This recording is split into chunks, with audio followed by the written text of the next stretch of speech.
Hi friends, welcome to my channel.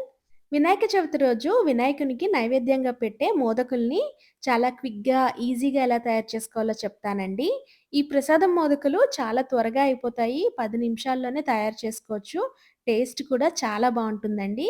ఆలస్యం చేయకుండా ఎలా తయారు చేసుకోవాలో తెలుసుకుందామా మరి? ఇప్పుడు ఒక ప్యాన్‌లో ఒక కప్పు మిల్క్ పౌడర్ యాడ్ చేస్తున్నానండి. మిల్క్ పౌడర్ ఏ బ్రాండ్ అయినా పర్వాలేదు. ఇందులో నేను అరకప్పు పాలు యాడ్ చేస్తున్నాను.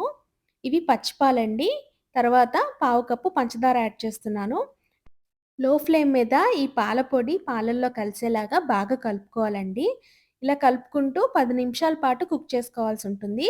కలుపుకుంటూ కుక్ చేసుకోవడం వల్ల మనకి ఈ పాల పిండి పాలతో కలిసి థిక్ పేస్ట్ లాగా ఫార్మ్ అవుతుందండి. చూసారు కదా! ఇక్కడ కొంచెం థిక్‌నెస్ వచ్చింది. ఇప్పుడు ఇందులో ఒక టేబుల్ స్పూన్ ఘీ యాడ్ చేసుకుందాము.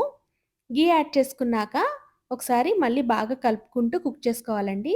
లో ఫ్లేమ్ మీద మనకి ఈ ప్రాసెస్ అంతా సుమారు 10 నిమిషాలైతే పడుతుంది. ఇప్పుడు ఈ పేస్ట్ బాగా మనకి పాన్ నుండి సెపరేట్ అయ్యే వరకు కుక్ చేసుకోవాలి.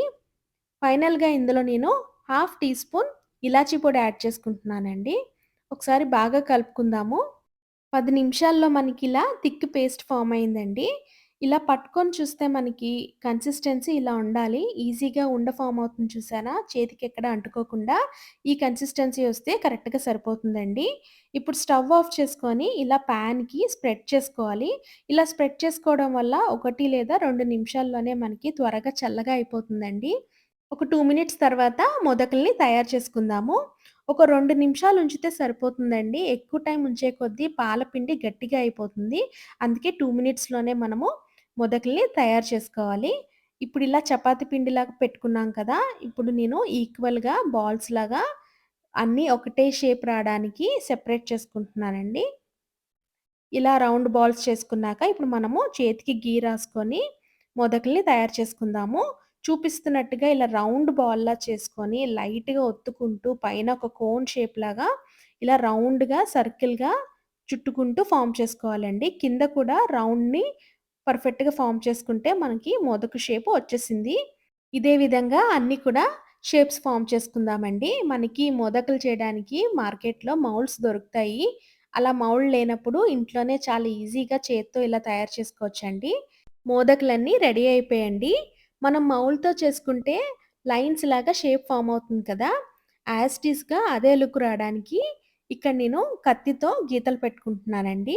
ఇక్కడ చూపిస్తున్నట్టుగా ఇలా సాఫ్ట్‌గా మనము పైనుండి కింద వరకు లైన్ వచ్చేలా ఇలా ప్రెస్ చేసుకొని దగ్గరగా లైనింగ్ ఇచ్చుకుంటూ వెళ్తే యాజ్ ఇట్ ఈస్‌గా మౌల్డ్‌తో ఎలా చేస్తామో అదే లుక్ వస్తుంది. చూసారు కదా! ఇదే విధంగా మనము అన్నిటికి కూడా లైనింగ్ ఇచ్చుకుందాము. 10 నిమిషాల్లోనే ప్రసాదం మోదకులన్నీ రెడీ అయిపోయాయండి. చాలా త్వరగా అయిపోయింది కదా! ఇప్పుడు డ్రైడ్ రోజ్ పెటల్స్‌తో నేను డెకరేట్ చేసుకుంటున్నాను. ఈ మోదకుల్ని సిల్వర్ ఫాయిల్‌తో కూడా డెకరేట్ చేసుకోవచ్చండి. డ్రై ఫ్రూట్స్‌తో కూడా డెకరేట్ చేసుకోవచ్చు. ఈ మోదకులు చాలా రకాలుగా చేయొచ్చండి. చాలా ఈజీగా ప్రసాదం త్వరగా అయిపోవాలంటే ఇదే బెస్ట్ ఆప్షన్. మీరు కూడా ఈ వినాయక చవితికి ఈ మోదకులను చేసి వినాయకునికి నైవేద్యంగా సమర్పించండి. మరిన్ని ఇంట్రెస్టింగ్ రెసిపీస్ కోసం please like, share and subscribe to my channel. Thank you.